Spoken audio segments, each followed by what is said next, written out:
Alors, dans cet exercice pas à pas, on va réutiliser ce qu'on a appris dans les interactions de la souris pour faire un jeu de casse-tête.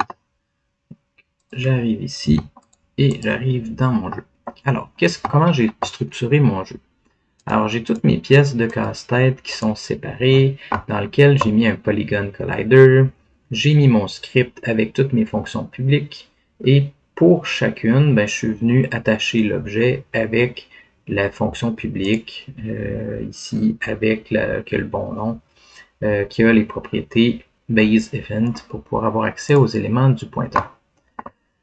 Pour que ça soit plus simple, j'ai dupliqué, une fois que j'ai fait ça, j'ai dupliqué toutes mes pièces, je les ai renommées zones, et là, elles, je les ai placées exactement à l'endroit où je vais détecter le drop à l'intérieur. Puis, j'ai fait la même chose, je leur ai mis un Polygon Collider, j'ai rajouté mon script zone casse-tête, puis là, je vais regarder qu'est-ce que ça fait après, et je leur ai mis un événement drop. Donc, ma fonction zone casse-tête, elle a une fonction publique pour le drop, et je vais pouvoir, au moment où je dépose ça ici, je vais pouvoir le placer. Donc, si je regarde mon script ici, je regarde ici, je recommence par mes pièces de casse-tête. Donc, au début, je suis allé chercher dans mon start, je suis allé chercher mon sprite renderer, on va travailler le survol puis le drag and drop. Donc, je me suis fait deux variables publiques de type color, comme ça je peux décider quelle couleur je veux. Et ce que je vais faire, c'est qu'au début du survol, donc sprite render.color est égal à couleur survol. Puis, fin survol, je vais faire la même chose, sauf que ça va être ma couleur normale. Ça va me permettre d'afficher couleur normale, comme ça. Donc, la couleur de survol elle va être un peu grisée, donc ça va donner l'impression qu'il y a le sprite change de couleur, puis après ça, je le remets en blanc pour qu'il n'y ait plus de teinte dessus. Je reviens dans Unity, je compile, puis on va tester ça. Donc là, je n'ai pas fait avec vous l'ajout des éléments parce que c'est quand même assez fastidieux de glisser chaque élément, choisir la fonction. Je pense que c'est pas ça l'important de la vidéo. Si je viens tester, normalement, chaque pièce individuellement, si j'arrive ici, hop, donc ça vient griser. Même chose pour chaque. Là, j'ai l'impression que j'ai un petit peu de transparence. Ce que je vais faire, c'est sélectionner chacune de mes pièces. Je vais aller voir mon script. Effectivement, j'ai de la transparence. Je m'en suis pas rendu compte. Là, la petite barre qui est pas complète, ça c'est la transparence. Donc, je vais le mettre complet. Puis, je vais juste le mettre un petit peu grisé. Comme ça. Fait que, par exemple, maintenant, si je fais play, on n'oublie pas de cliquer dans la fenêtre de jeu. Voilà. Fait que maintenant, on voit la sélection auto. Je pourrais rajouter une teinte d'une autre couleur juste pour qu'on le voit un peu plus, mais c'est correct pour l'instant. Là, l'idée maintenant, c'est je veux au drag déplacer mon objet, puis au drop le poser. Donc, on va aller vérifier ça.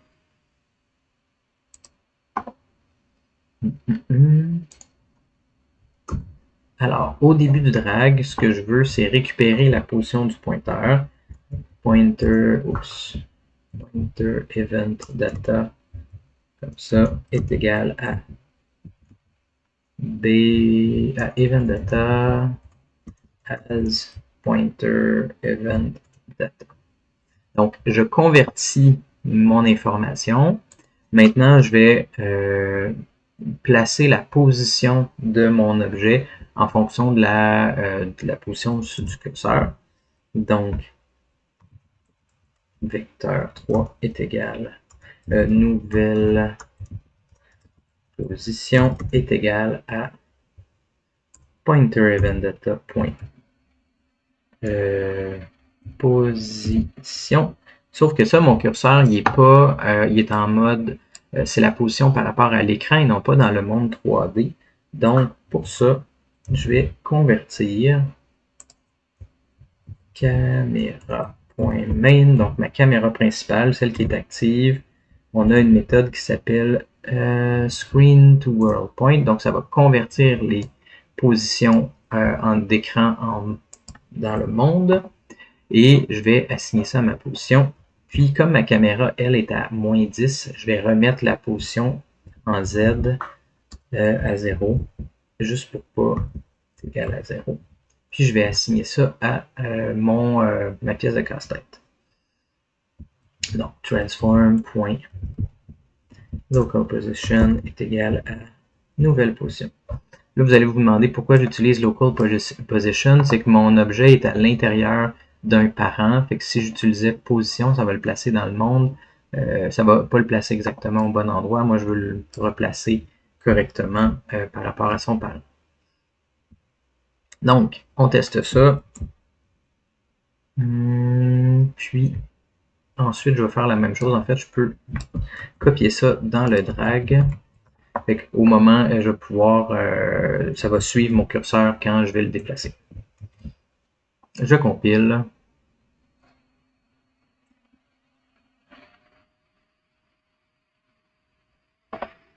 Donc, je clique. Est-ce qu'il se passe quelque chose? Non, si je démarre pas mon jeu, ça va être... c'est normal. Voilà. Fait que maintenant, je suis capable de le déplacer. J'ai l'impression qu'il y a un petit décalage, mais c'est pas grave. Hop. Puis, ensuite, ce que je vais vouloir faire, c'est au moment du début du drag, je vais avoir besoin de mon collider. Fait que là, je vais aller chercher une variable, collider 2D,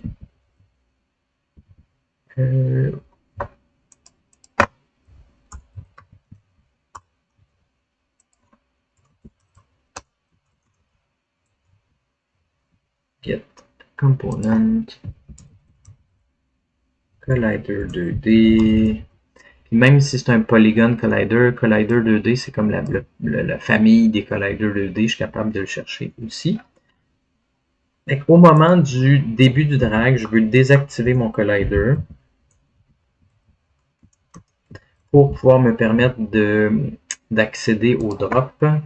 Puis quand je finis mon drag, je le remets à true.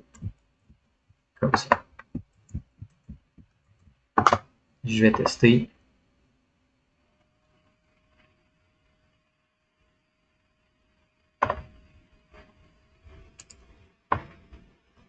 Donc là, je vais aller choisir une pièce. Ça, c'est la pièce 5, je crois. Hop, ouais. Donc, normalement, quand je vais cliquer, ça devrait désactiver. Yes. Quand je relâche, mon polygone revient. Survol, fin survol, début de drag, au drag, fin drag. Normalement, tout fonctionne comme ça. Je me demande si c'est pas...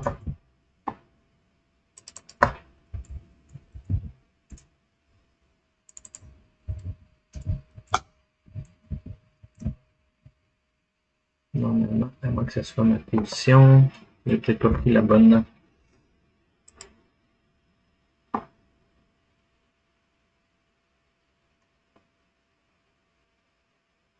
Ouais, c'est ça.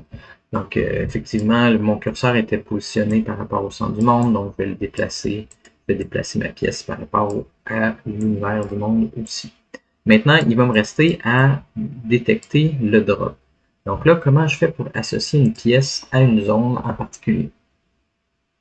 Il y a moyen de définir, par exemple, je pourrais ajouter une propriété ID pour les pièces, puis même chose pour les zones. Puis quand l'élément sur lequel je drop a le même ID que l'élément qu'on a relâché, ben à ce moment-là, on vient les attacher ensemble.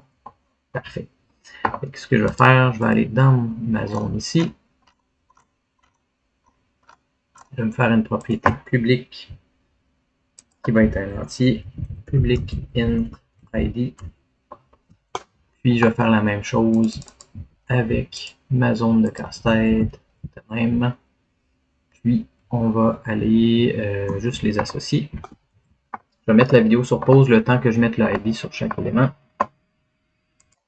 Donc voilà, donc ma pièce 1 va avoir un ID de 1 ici, la pièce 2, etc. Donc dans mon inspecteur, je l'ai assigné, puis même chose pour mes zones, la zone 1, la zone 2, etc. J'aurais pu aussi leur mettre le même nom, puis vérifier le nom entre les deux, mais c'est plus propice à briser des morceaux. Dernier morceau, c'est de détecter le drop. Donc là, au drop ici, moi ce que je veux vérifier, c'est l'objet qui a été déposé dessus. Donc, game object objet drag. Puis ça, on y a accès avec la propriété eventData. En fait, je ne l'ai pas encore parce qu'il faut que je le convertisse en objet de pointeur. Pointer event data. On se rappelle d'ajouter event system si on a besoin. Puis est égal à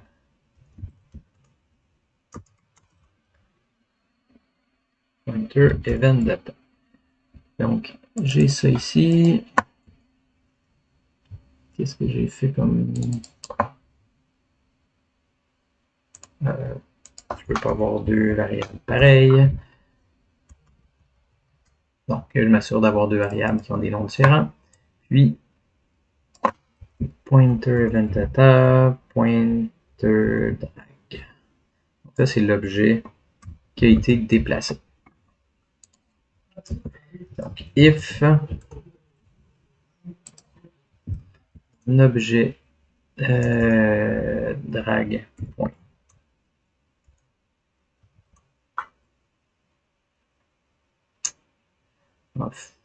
En fait, si j'étais fin et si je voulais être optimal, j'aurais une variable qui contient pièce casse-tête, objet drag point get component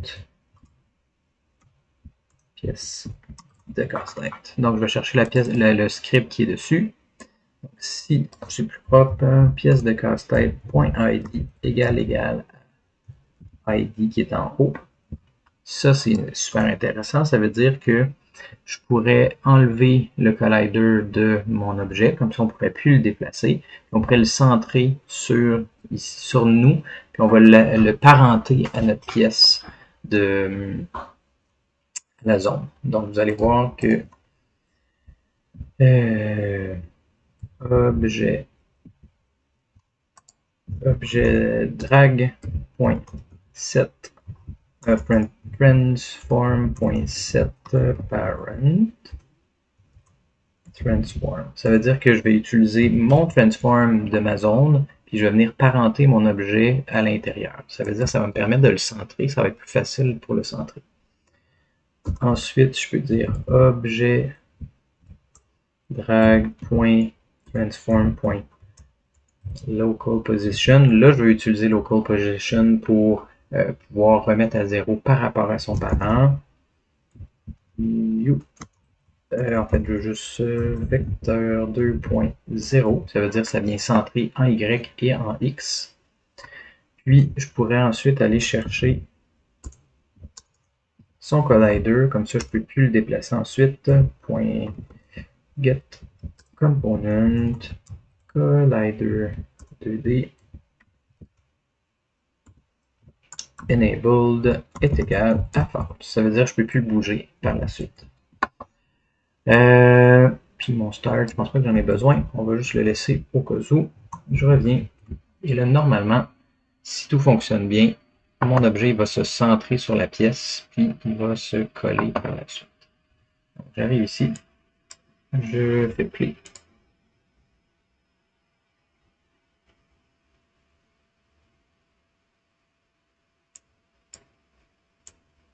Super. Fait que là, je peux le déplacer n'importe où, sauf quand je vais le déposer ici. Ah, en fait, là, je peux le redéposer. Il faudrait juste que, si je regarde ma pièce numéro 5, non, c'est pas la pièce numéro 5, ça c'est la pièce 9. Non, c'est laquelle? 1, 2, 3. Ici. Qu'est-ce que j'ai enlevé? J'ai enlevé le collider de... Moi, c'est ça que mon collider n'a pas été enlevé.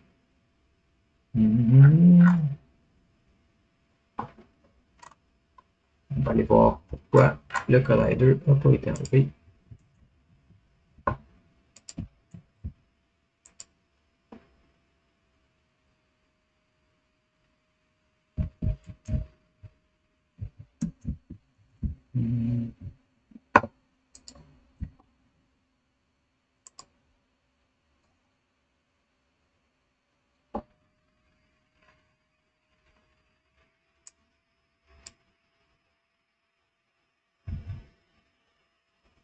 Ah, parce que, en fait, je comprends.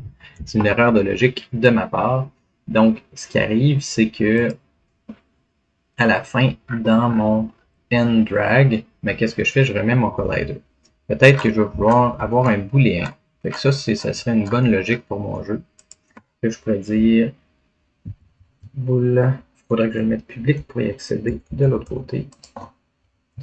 Public bool est placé est égal à false. Puis, si il est placé, ben là, je ne remets pas.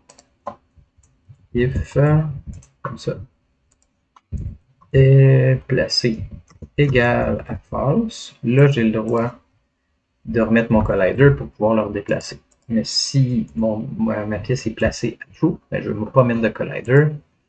Puis dans ma pièce ici, ben, je vais dire, je vais me placer ici, pièce casse-tête point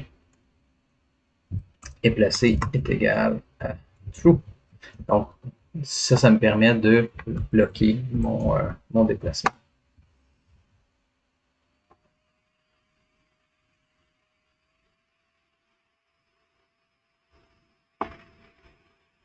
Super, je teste. Si ça marche, voilà. Cool. Puis là, je ne peux plus le déplacer. Super, j'arrive pas à le déplacer. Super. OK. Donc là, j'arrive ici. Puis maintenant, ce que je vais vouloir faire, c'est finir mon jeu, parce que là, je vais pouvoir finir mon jeu. Je vais me faire un objet vide. Et je vais me faire un script jeu à l'intérieur pour compter le nombre de pièces que j'ai placées. Jeu, comme ça. Je crée un nouveau script. Dans mes scripts, pas à bonne place.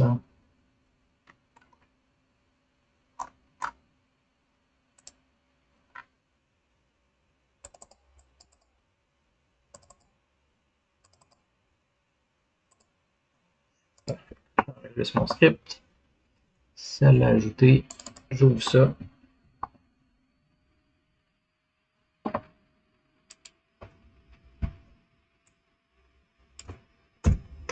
Donc, public void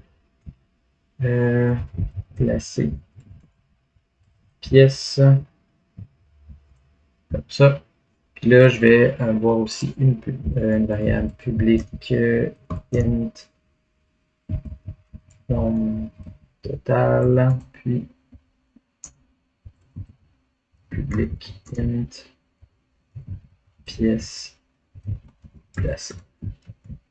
On va les mettre à 0. Ce serait 9. J'ai 9 pièces à placer. Puis, j'ai 0 pièce de placer au départ. Super. Donc, moi, ce que je veux faire, c'est pièce placée plus, puis vérifier si j'ai atteint mon nombre. Si pièce placée est plus grand ou égal à nombre total. Je le mets plus grand juste au cas où qu'il y a un petit bug. Puis à ce moment-là, ben là, je pourrais avoir ma logique de fin de jeu. Je vais faire debug, log.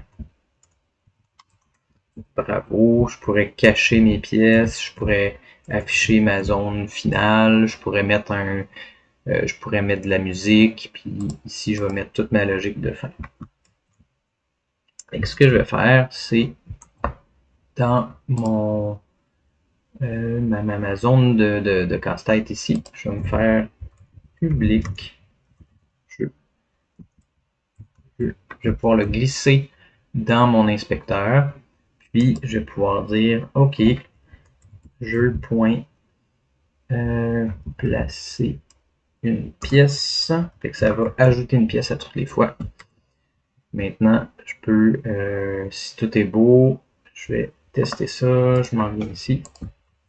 Puis j'ai terminé après.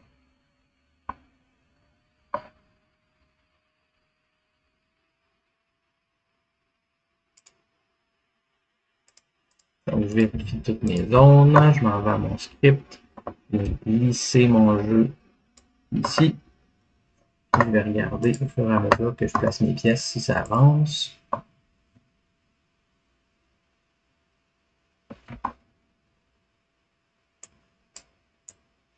Un, deux, ça.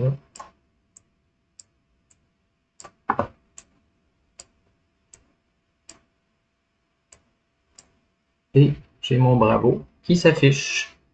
Donc là, maintenant, ce que je pourrais faire, c'est cacher mes deux zones, faire afficher mon complet avec le Sprite Render. C'est à vous de décider après, faire tomber des confettis, ajouter de l'animation, redémarrer la scène, etc., etc. Fait que c'est comme ça qu'on fait un casse-tête.